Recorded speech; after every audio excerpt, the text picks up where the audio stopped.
feel the rounded. Once you feel the rounded, you're going to feel the little connector attached to it. You're going to come back to the end.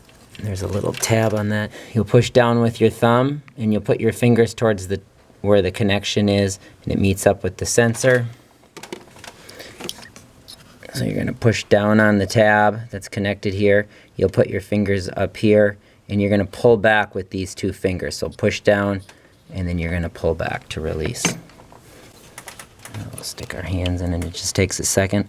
Push down, pull back, and we have that released. So again, we're pushing here and pulling back. There is a safety switch here as well. You may have to switch over. So when this is in, push it over. So here we have it. I'll show you how this goes in. So it's pushed in. When it's connected, you're going to push here, and then you're going to have your two fingers in there, and you'll pull out. Okay, this is a two-part switch, so if it's out like that, you're pulling, you'll notice you can't get it.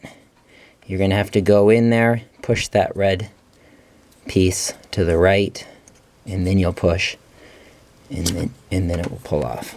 Okay, so now that we have that, we're going to put our hand in there, make sure we can feel the top of that. Okay, there it is. And then we're going to take it's a special socket, it's rounded. It's set up so that these rounded, it's deep socketed, and it's set up so that this rounded edges will fit in there. If you have a squared off socket, it won't work.